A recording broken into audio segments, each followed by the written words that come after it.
কিছু হলেই আন্দোলন, এই আন্দোলনের কোনো মানে হয়? যুদ্ধাবস্থ একটি রাষ্ট্রে আমরা বর্তমান রয়েছে। সবাই খালি আন্দোলন নিয়ে ব্যস্ততা থাকলে দেশ গর্ব কেনা। রাস্তাঘাট জ্যামজট থাকলে আমরা গাড়ি চালক যারা এদের বেশি কষ্ট। এগুলো 2 ঘন্টা যে কাজ করুম এই ঘন্টা 7 ঘন্টায় এই কাজটা পূর্ণ করতে পারতেছি না জ্যামজটের কারণে।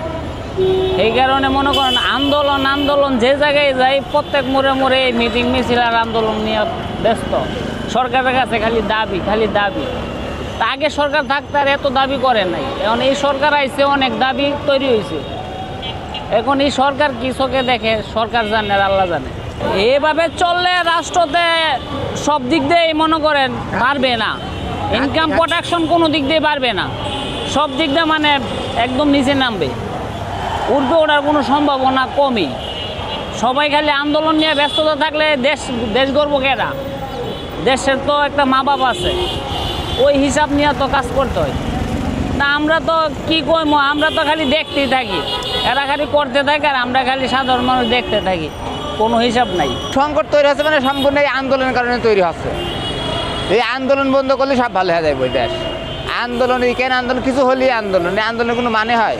সব ইনকাম বন্ধ আছে, অর্থনীতি বলতে ইনকামই তো বন্ধ আছে, আমরা ইনকাম করে খাইতে পারতেছি না, এটা বন্ধ।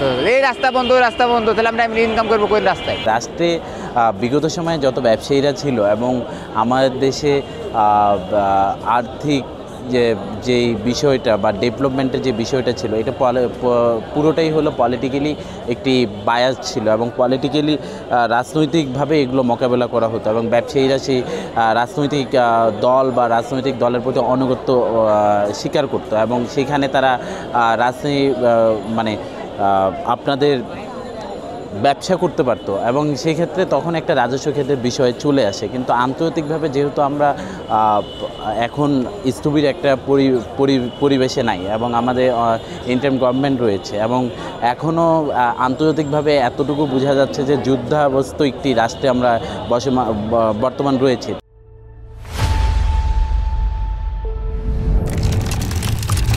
আন্দোলন বিভিন্ন বিক্ষোভে মানে একটা নগর ঢাকা শহর যেটি একটা রাষ্ট্রের প্রাণকেন্দ্র সেটাই স্থবির হয়ে রয়েছে এবং সেটি অসচ্ছল হয়ে রয়েছে।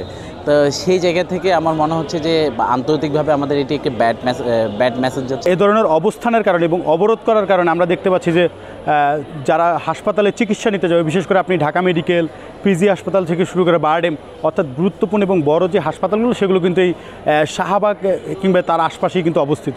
এবং আপনার ঢাকা বিশ্ববিদ্যালয়ে অসংখ্য শিক্ষার্থী রয়েছে, এরপরে এখানে অনেকগুলো কলেজ রয়েছে, সচিবালয়ের মতো গুরুত্বপূর্ণ জায়গাটিও কিন্তু এখানে অবস্থিত। সেই জায়গায় আসলে এই ধরনের আন্দোলন আমি মনে করছি যে একই যেভাবে জনদুর্ভোগ সৃষ্টি করার পাশাপাশি এই আমাদের দেশের অর্থনৈতিক খাতকে পিছিয়ে দিচ্ছে বলে আমরা মনে করছি। এবং আপনি দেখবেন শুধুমাত্র যে রাস্তা অবরোধ করছে বিষয়টি এমন না, এনবিআরের মতো জায়গা যেখান থেকে আসলে বাংলাদেশের অর্থনীতির চালিকা শক্তি যেটিকে বলে, সেখানেও আমরা দেখছি যে গত কয়েকদিন লাগাতার কর্মসূচি পালন করছেন এবং আমরা একটি হিসাব মতো দেখতে পাই যে প্রায় 4-5 হাজার কোটি টাকা ক্ষতি হয়েছে, 4-5 হাজার কোটি টাকার মতো।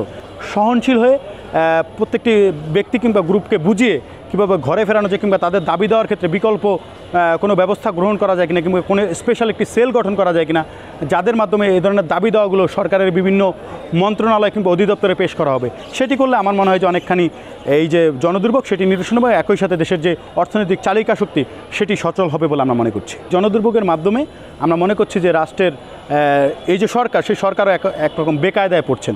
সুতরাং আমার মনে হয় যে সরকারকে ফ্লেক্সিবিলিটি দেওয়া উচিত। সরকার সংস্কার কাছ থেকে শুরু করে নির্বাচন প্রক্রিয়া থেকে শুরু করে যেই রাষ্ট্রীয় যে কার্যক্রমগুলো রয়েছে সেটি স্বাভাবিক প্রক্রিয়ায় ফিরিয়ে আনার জন্য আসলে এই জনদুর্ভোগ যে কোনো মূল্যে হোক এই সরকারকে বন্ধ করতে হবে, অন্যথায় এই সরকার বিপাকে পরে একটা পর্যায়ে দেখা গেছে ক্ষমতা থেকে তারা চলে যেতে পারেন বলে আমরা মনে করছি।